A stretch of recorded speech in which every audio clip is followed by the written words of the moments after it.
Are Ukraine's tactics at this point so refined, even Russia is admitting that they are onto something? And are Russian troops struggling to keep up the fight across the front line, but especially in Bakhmut? I'm Paul, U.S. Army combat veteran. It's September 20th, 2023. This is your daily Ukraine update. Let's get into it. Okay, there has been a bizarre lack of updates here. There hasn't been any change in 2 days, which is unusual during the work week for Deep State Map. And there's been no updates in the Ukraine conflict map, which is also really bizarre, right? I also took a look on Twitter, and even Twitter doesn't have any news of progress. And I think this makes sense because, as we talked about recently, we've seen a lot of changes, right? By at least the current battlefield standards. We saw Russian forces retreating from Klachivka and from Andriivka, two significant towns that really are in some ways strong points on the flanks of Bakhmut. There's also some rumors of Ukrainian troops preparing for a big push near Berkiva. This is somewhere that's been contested and kind of fixed for a long time. Russian forces, Ukrainian forces have been trading off the area around this reservoir for a while now. But it's essential for Russia, if they want to retain Bakhmut, that they keep these roads under control. Remember, 6 months ago at the start of Russia's basically winter offensive, they were pushing Ukrainian forces first out of these regions like Optina, and then pushing in Bakhmut, right? So encircle and then push was kind of a standard strategy for Wagner Group. So it makes sense then that Ukraine is going to have to run it in reverse. They're going to have to take control of these key highways leading into the city, and then if they want, push into the city itself. I don't think they will. I think they'll actually try to flank around because they're more mechanized.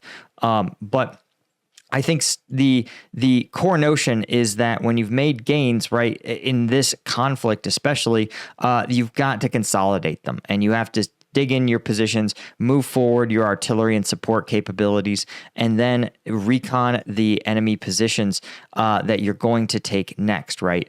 And so I think that's the phase that Ukraine is in right now, probably conducting a lot of reconnaissance, trying to probe out where things are going to be most vulnerable in this region, and also simultaneously doing the same out here. Again, I think they realize that Russia is going to have to make some tough calls on the battlefield, right? Whether they are going to deploy their troops, maintain their troop deployments outside of Novoprokopivka and Verbova, or if they are going to put them and try to shore up this increasingly bad situation in Bakhmut. And it sounds like the defense ministry of the UK agrees. They talking about how in just the span of 5 days, Ukrainian forces have secured 2 villages right to the south of Bakhmut, Klachivka and Andriivka. Want to point out that you heard it here first, folks. The tactical success brings Ukrainian forces closer to the 50513 highway. As you can see, that is the highway right here that runs, you can see it, north-south through Opitna, right, and is key to supplying all the Russian forces along this line of contact, but especially those defending Bakhmut. But they acknowledge that Russia holds this rail line which creates an embankment between Klachivka and the 513, creating a readily defensible obstacle. That's a reference, of course, to this. And if you've been on this channel, you know for weeks I've been talking about how this is just a natural defense. It is almost like the Russian strategic, the Russian defensive strategy with its dual trench lines where a rear trench supports another trench. We've seen Russian forces deliberately create these kind of obstacles, right, where they clear out an area in front of the trench so that Ukrainian forces have to cross a dangerous open field to get to Russian positions. And a rail line flanked by two sets of windbreaks does that naturally. So this is going to be somewhere where I think Russia is going to really want to hold on to. I think they're going to work tirelessly to maintain it. If I were Ukraine, Kryvyi is really tough. You can see it's between this canal here and up against this rail line. I think it'd be really hard to break this defensive position. I actually think you're going to see Ukrainian forces probably look somewhat to the north. I think this is the area where they're most likely to make an attempt to push. The reasons are that they have some of these forested areas that they can establish support by fire positions in. They may even try to kick the Russians out of these positions, really lock them down, and then push them out here. You can also see there's less windbreaks and things are a little more spaced out. So if they can establish some support by fire positions here in these wood lines, they'll be able to really deliver fire right over this rail line. And then once they get past the rail line, it's going to be just like trench clearing. It's going to be much easier to approach Russian forces and to push them out, approaching from north-south. That's my guess in all this, but even the UK MOD acknowledges that recent redeployments of Russian airborne forces from Bakhmut to Zaporizhzhia in southern Ukraine probably weakened Russia's defenses around Bakhmut, and this is also true. But I want to, real quick, if you've been living under a rock, you may not know that I launched something that I've been working on for a long time. This is Strike Gum. This is inspired by my time in Afghanistan when I used to have to drink just lukewarm, gross energy drinks to get my caffeine, especially when I was doing these like 12-hour patrols and I'd come back and I'd have to work out and do my reports and you just needed it. But caffeinated, carbonated, loaded with sugar and lukewarm is just the grossest combination of energy drinks. So I created Strike Gum. I worked with a manufacturer right here in Denver, USA. And it has 90 milligrams of caffeine, guys. For those of you keeping score at home, that is as much as a shot and a half of espresso, more than a Red Bull, more than an Amp Energy in every single piece, right? So if you're an energy drink person and you're spending those $4.99 on a Red Bull, guys, this is 6 of them and it's like $5.99, right? And if you're a real energy drink aficionado, you can subscribe and save, right? Get it every week, every month. You can even get the trays, which have 75 pieces in them. And you'll get an additional 10% off. So if you're interested, of course, go to strikegum.com and check it out. And thanks again to the hundreds of people who've already ordered from Strike Gum. It's been an awesome result, and we're already seeing people reorder. Because once you try it, honestly, you'll see what I'm talking about. This hits different. It just does. Just trust me on it. Try one piece, you'll understand. Okay, Institute for the Study of War, talking about Russia and Ukrainian sources are both acknowledging that Ukrainian combat coordination, their precise artillery fire, and stronger electronic warfare systems have all contributed to the liberation of Andriivka and Klachivka and inflicted significant Russian losses in the area. Now, of course, the Ukrainian forces that participated said that high morale, good training, proper resources for artillery fire and drone strikes, and coherence among Ukrainian units, and detailed reconnaissance all work together to enable Ukrainian forces to advance. And this is a classic, the NATO formula for success, right? You get good, accurate fire that is both highly accurate and in high volume.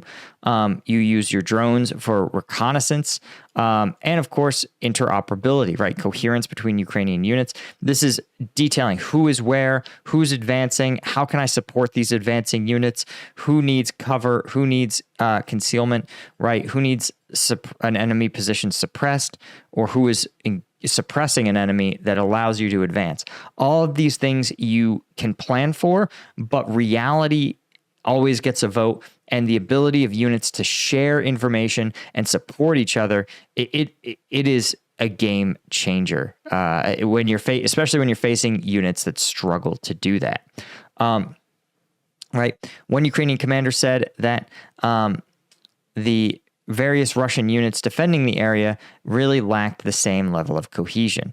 Airborne units, Spetsnaz, Russia's Third Army Corps were all defending the area, but none of them they all seem to be doing their own thing. And we've been talking about this problem for a long time now, that Russian desperation to just get forces to the front lines has had the unintended result of creating these extremely stovepiped organizations. So you can see there's the 83rd Separate Guards, an Akhmat unit, right? Chechens, an air assault brigade, 80th Tank Guards is probably the third corps they're talking about, and some of these are probably Spetsnaz. The Akhmat may also be tagged as Spetsnaz. It's tough to say, but you see, when you have these situations where these units have been constituted and where it almost probably feels to them like they're almost at war with one another over limited resources.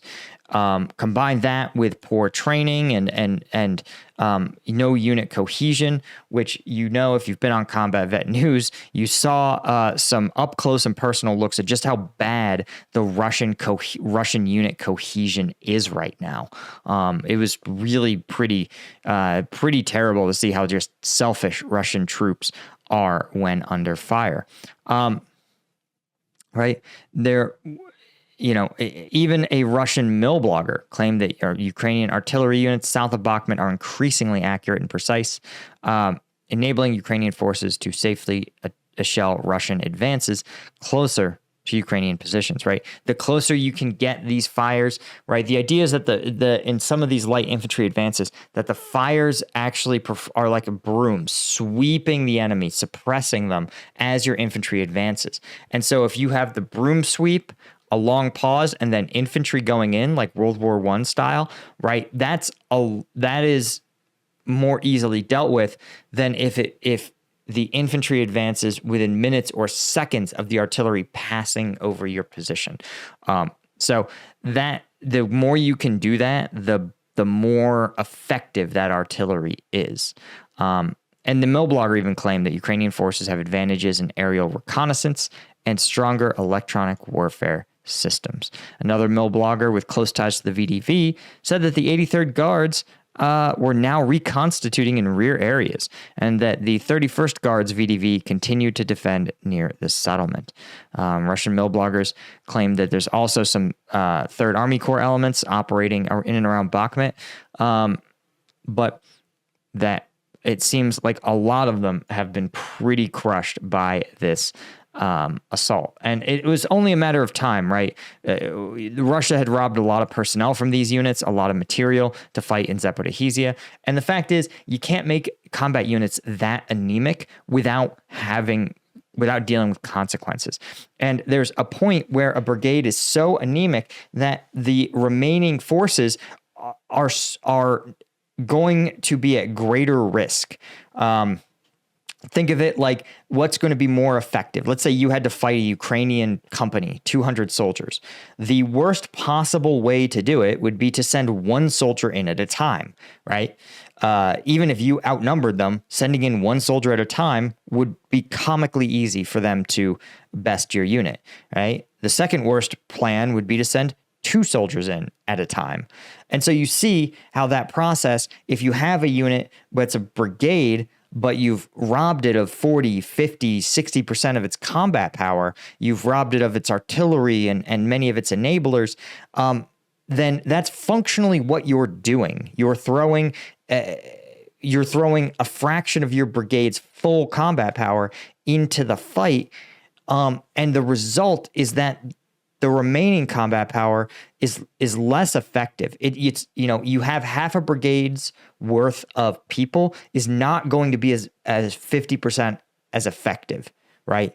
It's going to be like 25% as effective. Does that make sense?